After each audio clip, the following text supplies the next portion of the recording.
Nosso Deus é um Deus misericordioso, Deus santo, compassivo, clemente, perdoador. E é Ele que nos capacita, Ele que nos unge, Ele que nos dá condições de estar aqui com os irmãos nesta manhã maravilhosa de domingo. Quero cumprimentar a igreja. Essa escola dominical, ela é feita todos os domingos de manhã? Graças a Deus por isso, porque várias igrejas aí já não há mais escola dominical, não existe mais escola dominical, estão abandonando a escola dominical. E a escola dominical é um momento virtuoso da igreja, é aquele momento do aprendizado, é o momento do aprofundamento. Grandes igrejas no mundo tiveram grandes avivamentos a partir de escola dominical, inclusive com crianças. Nós temos exemplos aí do avivamento na época da Europa, que hoje a Europa está vivendo um esfriamento muito grande. A igreja europeia passa por uma crise tremenda, mas na Inglaterra, por exemplo, os países ali do Reino Unido, onde a igreja em determinado momento, no século XIX, experimentou um avivamento muito grande, partiu das escolas bíblicas dominicais, onde a igreja se reunia para estudar a palavra, não a palavra, aquela palavra rasa, mas a palavra com profundidade. Isso é muito importante. Então eu cumprimento o pastor Jorge Branco de Gouveia, pastor Josué Gouveia, que nesse grande ministério da Assembleia de Deus de Vila Nova, do campo de Vila Nova, está mantendo as escolas dominicais aqui, com reunião de classes, não é? Com as crianças, os adolescentes, os jovens, adultos, senhores e senhoras. Mantenha, meu irmão, mantenha. É muito importante a escola bíblica dominical.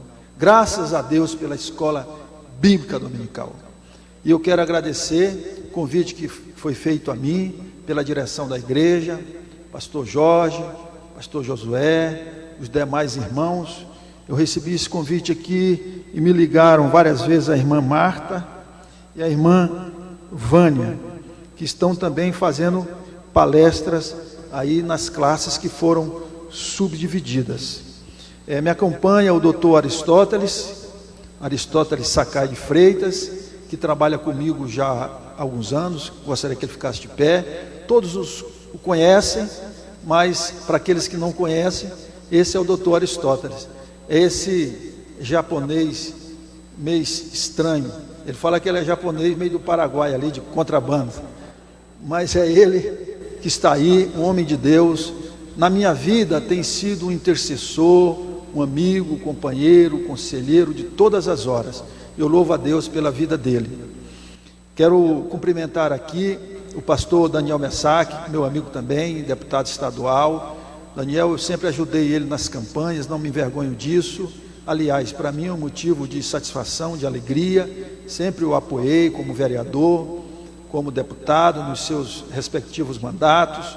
É uma pessoa que eu prezo muito e, se Deus me der condições, quero continuar a apoiá-lo aí nos próximos embates, porque é um homem de Deus, é uma das pessoas pioneiras do ponto de vista de termos pessoas de Deus nos parlamentos. Ele talvez seja, entre os parlamentares cristãos evangélicos, um dos mais atuantes em favor da igreja e um dos mais antigos nessa militância.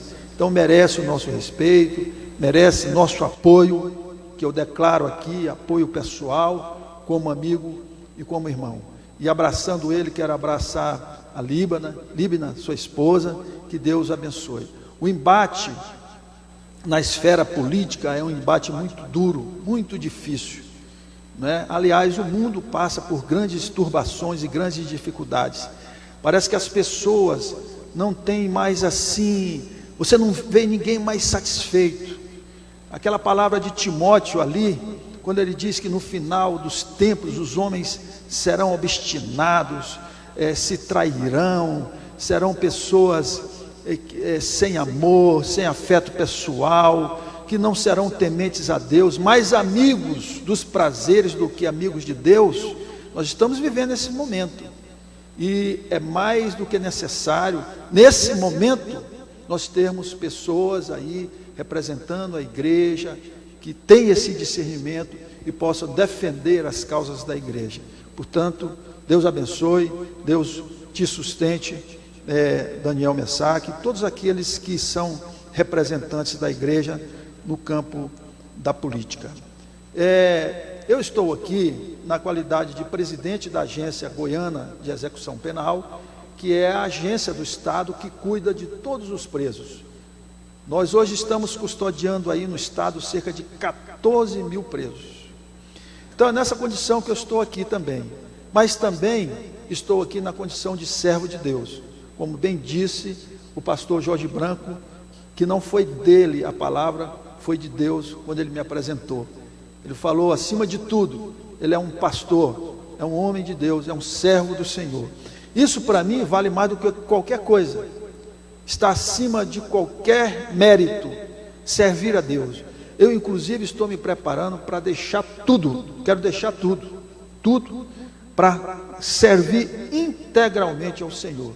Deus está nos preparando para isso, e eu quero ser usado como um instrumento, como um vaso nas mãos do Senhor, onde quer que Ele me colocar, onde quer que Ele me mandar. Quero mais nada, servir ao Senhor é o meu objetivo cada vez maior. Mas na condição de um homem que trabalha na área da segurança pública, no sentido abrangente do termo, e que já passou por várias funções, como delegado, como diretor da polícia, como presidente do Conselho Nacional dos Chefes de Polícia, que já exerceu essa militância. Eu já fui secretário da Justiça aqui, já exerci essa função no passado, eu fiquei 5 anos e meio cuidando do sistema prisional. Hoje, irmãos, nós temos aqui em Goiás cerca de 14 mil pessoas custodiadas, presas, privadas de liberdade, fora aquelas que estão cumprindo algum tipo de pena, medidas cautelares, outros tipos de imposição penal, que não seja necessariamente a custódia ali, que estão privadas de liberdade. O estado de Goiás, nos últimos 4, 5 anos, nós tivemos um aumento de cerca de 2% da população. A população normal, mas a população carcerária do estado subiu 35%. Então, enquanto a população normal cresceu 1, 2%, a população carcerária cresceu 35%. E no Brasil todo cresceu 31%. Então, se nós caminharmos assim, lá no profeta Ezequiel está escrito, faze cadeia, porque a terra está cheia de violência, e a cidade cheia de crimes de sangue. Então, se continuarmos assim, eu acho que nem o Serra Dourada, se nós transformarmos o Serra Dourada em presídio, se nós transformarmos todos os equipamentos públicos em presídio, não vai dar para custodiar todas as pessoas que estão cometendo delitos. Então, o crescimento da população carcerária é muito grande. Todos os dias eu sou acossado, eu sou cobrado na televisão, na imprensa, para arrumar vaga para preso. Só que vaga é caro, você tem que construir, é uma construção especial, não pode ser qualquer tipo de construção. E não tem, as carceragens estão lotadas, as carceragens das delegacias transformadas em presídios, a casa de prisão provisória está lotada, a penitenciária Odinei Guimarães está lotada, o presídio feminino está lotado, a população carcerária feminina está subindo assim assustadoramente, porque a partir do momento que a mulher ganha destaque e posição na sociedade, essa própria mulher também tende a cometer delitos, e muitas dessas mulheres são presas, inclusive levadas para sustentar a família, para sustentar, manter o seu lar. Então a situação hoje, ela é muito grave em termos de população carcerária, de custódia, e é essa função que nós exercemos, é nessa função que nós estamos, é nesse lugar que Deus nos colocou. E não é só Goiânia, não é só o complexo prisional de Goiânia, não. Em torno de Brasília, muitas dificuldades. Amanhã mesmo eu estou indo para Rio Verde, para Jataí. Nós vamos fazer uma fiscalização lá nas unidades prisionais. Jataí está lotado. Lugar que cabe 8 pessoas, tem 30, 40, 50 pessoas. Já há locais em Goiás e no Brasil em que as pessoas se amarram porque não tem espaço para deitar e nem para sentar. Então as pessoas são chamados presos morcegos, porque não tem lugar. Então se amarra aqui para ficar ali repousando o corpo. Fazem revezamento para poder descansar ali aquele período que estão cumprindo essa custódia. Mas eu queria dizer uma coisa para vocês, que de todas essas pessoas, vejam bem a gravidade da situação, de todas essas pessoas que estão presas, as estatísticas em todos os lugares do Brasil, especialmente aqui em Goiás, dão conta que cerca de 80 a 85 dessas pessoas têm ligação com as drogas, ou uma ligação direta ou uma ligação indireta com as drogas. Esses homicídios que acontecem por aí, as drogas. Aqui tem pessoas que parece que vieram de uma área que está cuidando, num centro terapêutico de tratamento. Eles sabem o que eu estou falando. O irmão veio aqui e deu um testemunho com muito discernimento espiritual. Então, as cadeias estão lotadas, mas a maioria dessas pessoas estão em face da questão das drogas, da dependência química. E eu diria que hoje em torno de 80% a 85%, talvez até mais, que estão na cadeia, os que não estão na cadeia estão nas clínicas psiquiátricas, estão nos centros de reabilitação. Irmãos, vocês já visitaram um hospital psiquiátrico de tratamento dependente químico? Vocês já ouviram o clamor e o grito de uma pessoa dependente química, porque o corpo pede e necessita o uso de alguma substância química? Vocês já escutaram um urro? Não é um grito, é um urro, é um lamento. Então as pessoas que não estão presas lá estão nos hospitais. Hoje, para você contratar um psiquiatra, é a coisa mais difícil que tem. Nós estamos há quanto tempo atrás de um psiquiatra? 3 meses atrás de um psiquiatra, lá para contratar para o sistema prisional, e não consegue. Quando você chega num ambulatório, e quando você chega num consultório de um psicólogo, mas principalmente de um psiquiatra, você tem que marcar. Tem um amigo meu, ele é pastor e é médico psiquiatra, lá da igreja da Assembleia de Deus, lá de Campinas, eu me esqueci o nome dele agora, Dr. Edson. Você liga para marcar uma consulta com ele, ele marca daqui a 8 meses, daqui a 1 ano. A clínica que ele trabalha lá no Jardim América é super lotada, não tem vaga. Então aqueles que não estão presos, porque em face das drogas cometeram algum delito, estão nas clínicas. E muitos que não estão nas clínicas padecem em casa. Quantos pais de família, quantas mães de família perdem o sono à noite, não sabem onde é que os filhos estão, com quem que eles estão, o que que eles estão fazendo, tudo em função das drogas. Quando você fala em dependência química do ponto de vista de drogas ilícitas, aí você vai aumentando essa índice quando você fala em droga lícita, a bebida alcoólica, que às vezes é mais terrível. Quantas mulheres padecem porque os seus maridos estão escravizados pelo álcool, por todo tipo de bebida alcoólica. E aqueles que não, nós vamos aumentando aqui, para vocês verem a complexidade da questão. E muitos que não são dependentes químicos de drogas ilícitas, ou da maconha, ou do crack, ou da cocaína, ou do LSD, ou de qualquer tipo outro de drogas, que não são dependentes das chamadas drogas lícitas, do álcool, são dos comprimidinhos. Você mistura um comprimido com outro, vira uma droga, e a pessoa fica drogada. Essa questão da depressão, hoje no século 21, o século que nós estamos vivendo, é uma coisa muito séria. Tem muitas pessoas padecendo depressão, porque depressão também é uma espécie de opressão do corpo, da alma e do espírito.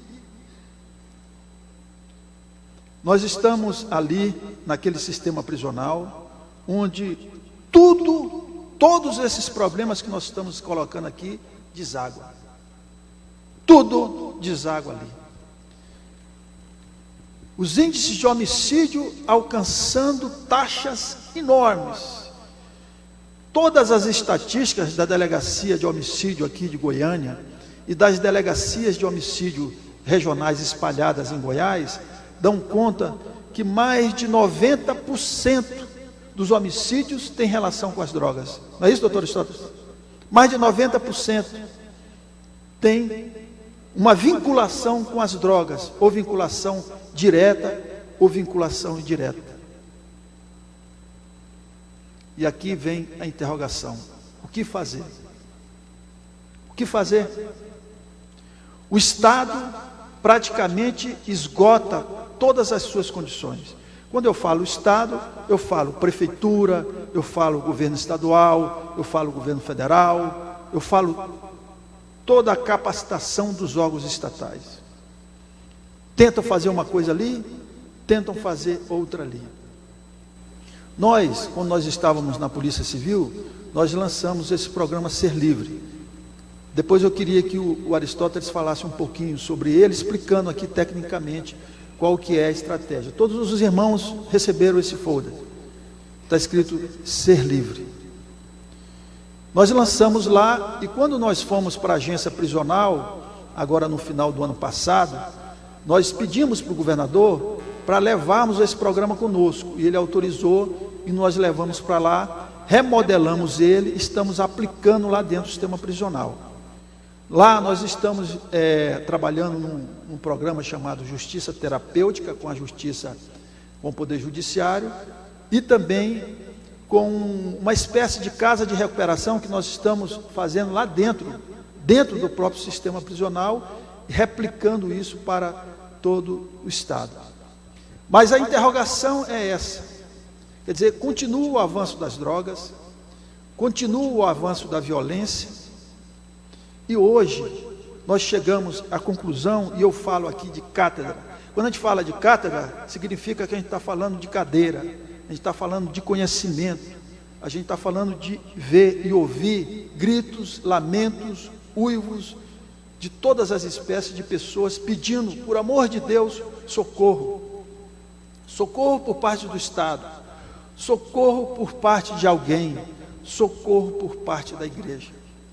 Nessas condições, nós temos a convicção clara, inequívoca, de que só há um caminho, só um caminho, só Jesus Cristo pode salvar, libertar, curar e restaurar.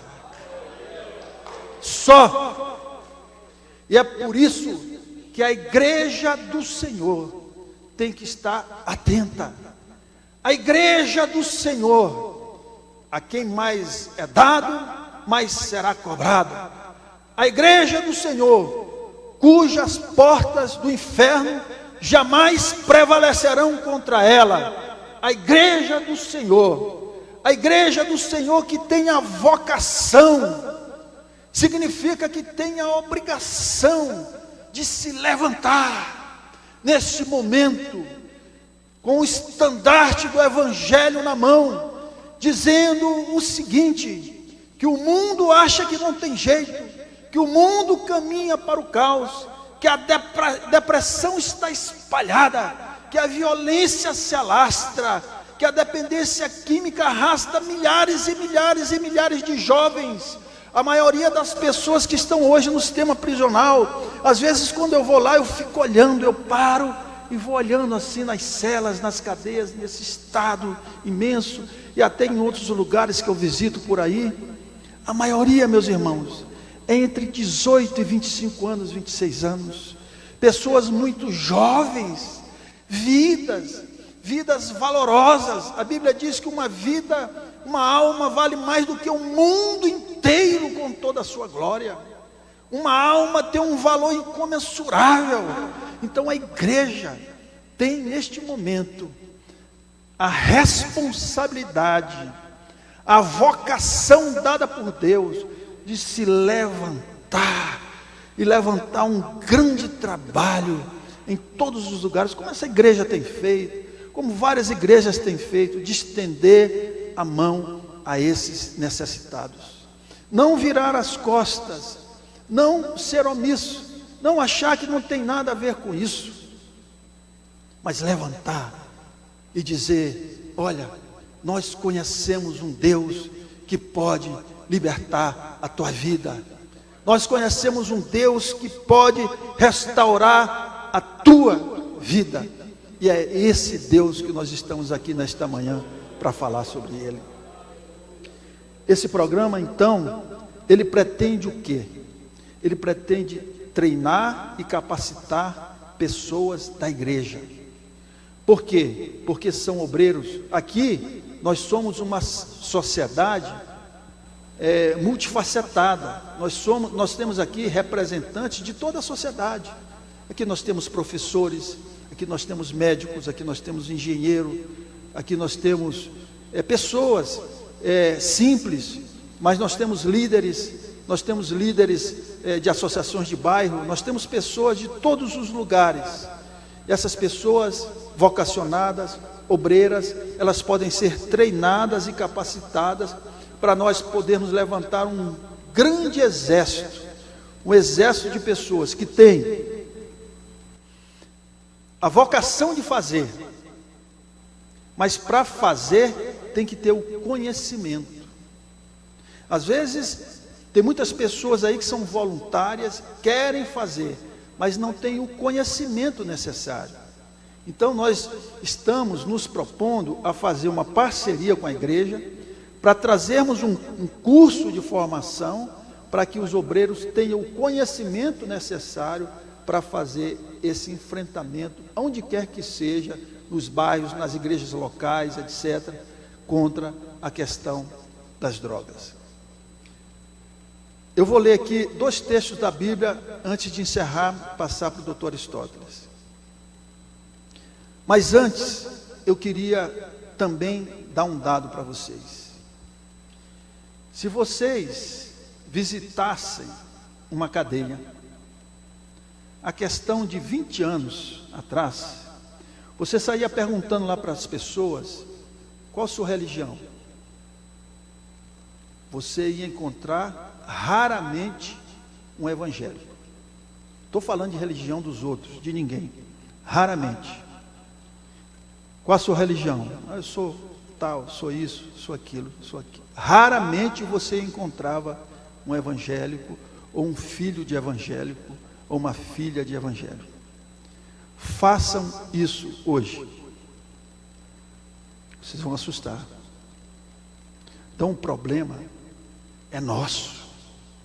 É nosso tanto em termos de vocação que nós temos que levar, mas para que nós mesmos possamos nos curar, possamos nos restaurar, possamos nos nos curar a partir de Israel.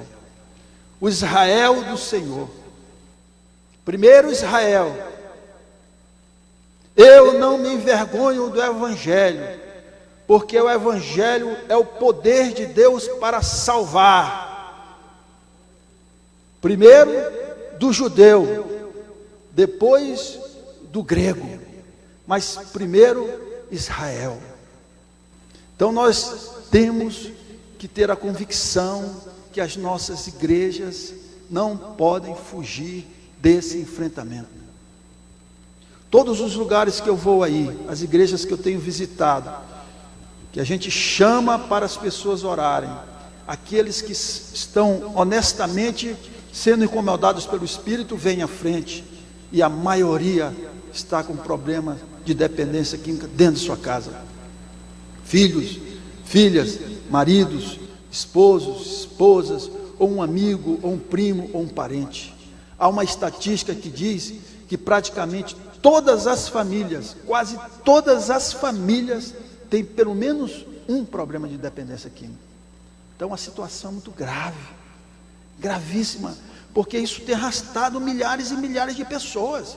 A pessoa que morre sem Deus, só há dois procuradores de alma: Jesus ou Satanás. A pessoa que não vive com um, vai viver com o outro. Só há dois caminhos: um leva ao céu, outro leva à perdição. Então essas pessoas que estão sendo arrastadas aí, e são milhares de pessoas, pessoas jovens, pessoas assassinadas, pessoas mortas nas ruas, nos guetos, nos morros, nas palafitas, em todos os lugares em face do problema das drogas. Então é preciso também que a igreja tenha esse discernimento. E por último, eu vou dar um exemplo claro que me tocou muito. Vocês conhecem um homem chamado Robson Cavalcante? Quem que conhece aqui? Daniel conhece. Só o Daniel e o irmão aqui, e o Aristóteles. Então eu vou dizer quem é Robson Cavalcante. Robson Cavalcante, um pastor. Ele foi pastor presbiteriano muitos anos. É um homem muito preparado, escreveu vários livros. Ele tem um livro, O Cristianismo e a Política, não sei se já viu, muito bem feito. Um homem de Deus, aquele homem. Ele criava uma criança, pegou um menino, não sei em que condições, mas adotou essa criança como um filho adotivo. Deu tudo para essa criança. Essa criança se envolveu com drogas, ao ponto de ter ido morar nos Estados Unidos. Lá casou.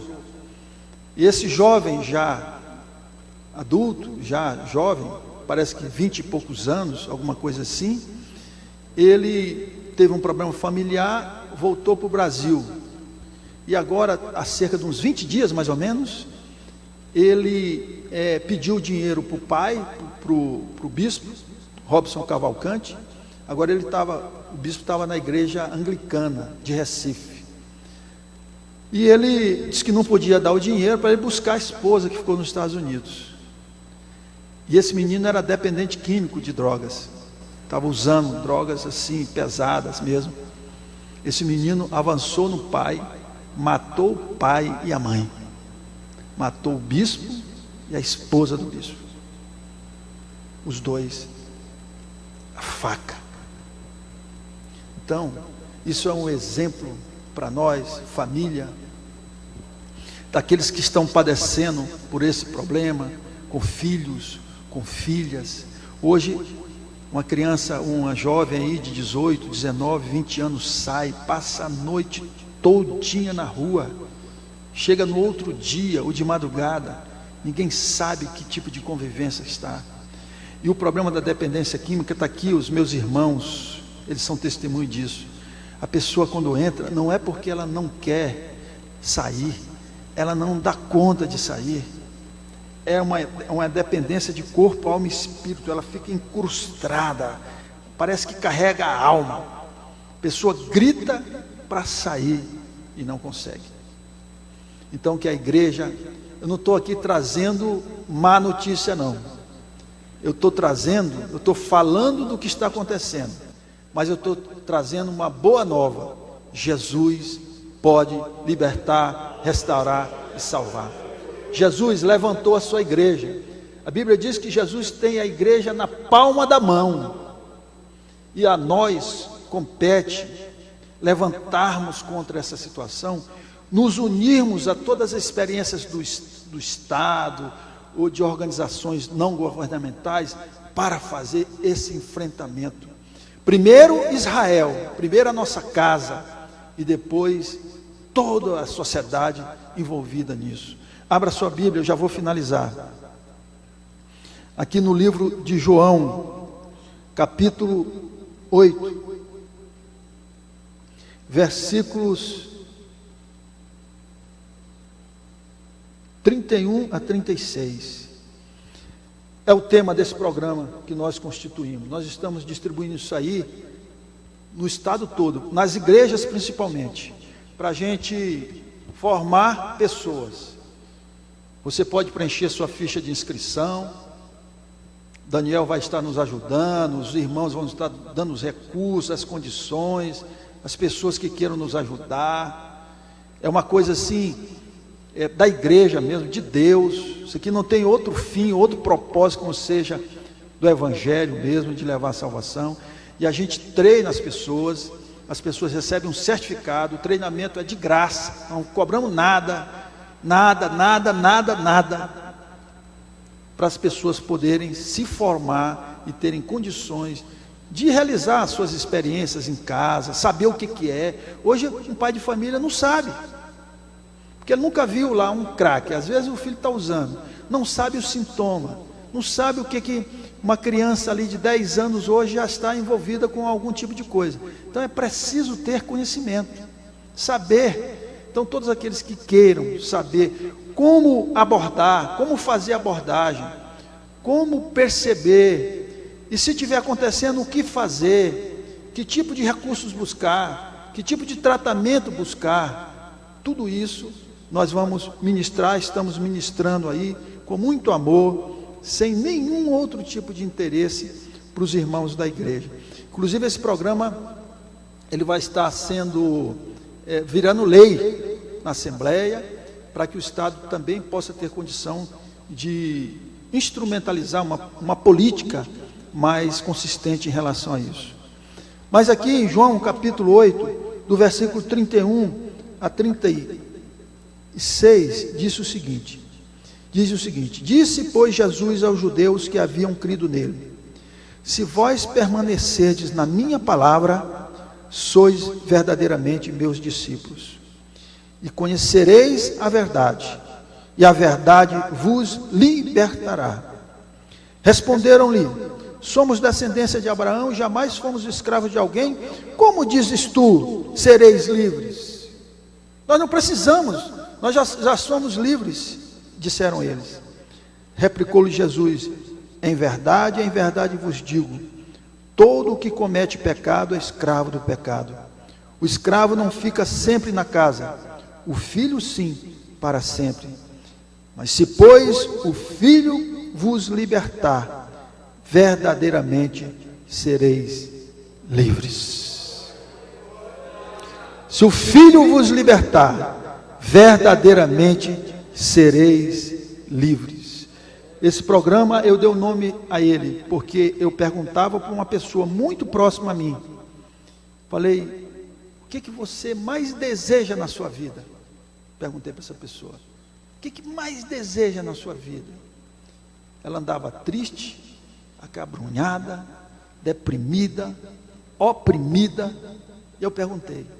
Ela disse: o que eu mais desejo na minha vida é ser livre. O que eu mais quero é ser livre. Todos aqueles que queiram ser livre, Jesus liberta. Ele liberta, meus irmãos. A esperança em Cristo Jesus nosso Senhor. E nós, a igreja, somos os porta-vozes da esperança. E eu queria que você entendesse, tivesse consciência, tivesse clareza do papel da igreja. Se eu tivesse que dar um tema, um nome ao tema, a essa ministração que a gente faz aqui nesta manhã, seria o papel da igreja no enfrentamento às drogas. Nós temos uma responsabilidade com Deus. Nós não podemos ficar imobilizados, inertes, enquanto o inimigo avança e arrasta milhares e milhares e milhares e milhares e milhares de pessoas para a perdição. Então eu espero que essa palavra fique cravada aqui. Agradeço mais uma vez. Eu vou passar por Aristóteles, ele vai dar uma informação técnica rápida, não menos do que 5, 10 minutos, viu, Aristóteles? Porque nós queremos orar. Nós queremos que nesta manhã, nós chegamos aqui, o irmão fez uma oração. É isso mesmo. Nós vamos orar para que Deus primeiro nos guarde, nós que estamos à frente desse trabalho. Nós precisamos estar guardados, porque o inimigo se levanta, furioso. Porque um trabalho desse não é brincadeira, não. Nós estamos lá dentro do sistema. Nós estamos enfrentando cara a cara. É assim, olhando assim, olho no olho. Nós precisamos da cobertura. Ali, quando o exército de Israel subia para guerrear, teve um momento em que Moisés disse: olha, vocês vão, mas eu vou ficar aqui, Quando Moisés levantava os braços, o exército de Deus prevalecia. Mas quando Moisés baixava os braços, o inimigo, Amaleque, prevalecia.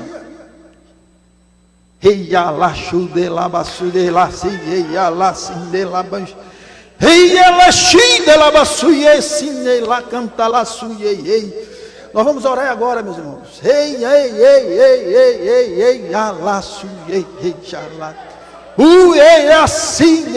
Maior é o que está conosco do que o que está no mundo. Operando Deus, quem impedirá? Maior é o que está conosco do que está no mundo.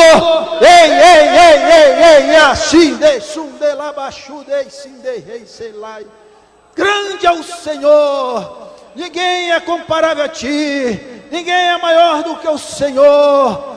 O Senhor dos exércitos está conosco, o Deus de Jacó é o nosso refúgio. A igreja parte para a guerra, mas a igreja também intercede, a igreja intercessora, a igreja que tem consciência do seu papel. Quando Moisés levantava os braços aos céus, ele sabia que a vitória vinha de Deus, a vitória do Senhor. O Senhor dos exércitos está conosco, o Deus de Jacó é o nosso refúgio, por isso não temeremos, por isso estaremos, ó Pai, no campo de batalha, mas nós estaremos certos de que o Senhor está conosco. Como disse também Moisés um dia: se o Senhor não estiver conosco, nós não arredaremos o pé, porque nós só vamos ao campo de batalha se o Senhor estiver conosco.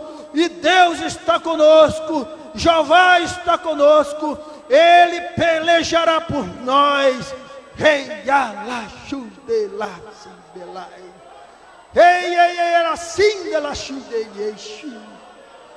Oh, grande Deus, o Senhor é conosco, o Senhor é que abate os nossos adversários, o Senhor é que abate os nossos inimigos, o Senhor é que lança por terra cavalos e cavaleiros de Faraó enfurecidos.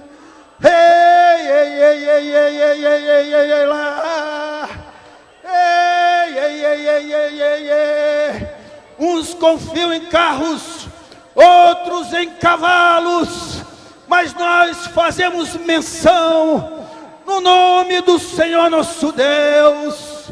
Eles caem e permanecem caídos, mas nós nos mantemos de pé, porque o Senhor é conosco, o Senhor é conosco, o Senhor é o nosso auxílio, o nosso ajudador, o nosso baluarte, a nossa fortaleza, o nosso escudo. escudo.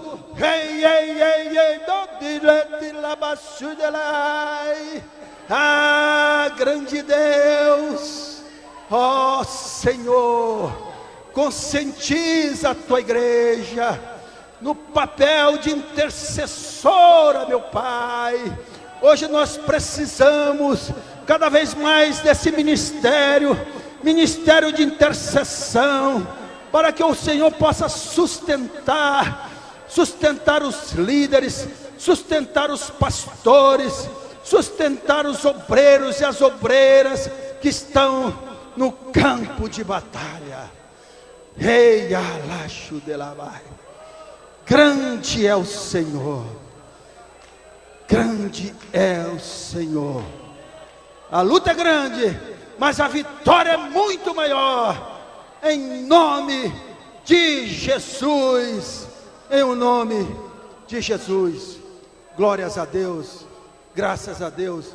Aplaudam a Jesus Cristo, o Senhor da igreja. Aleluia, glórias a Deus, graças a Deus.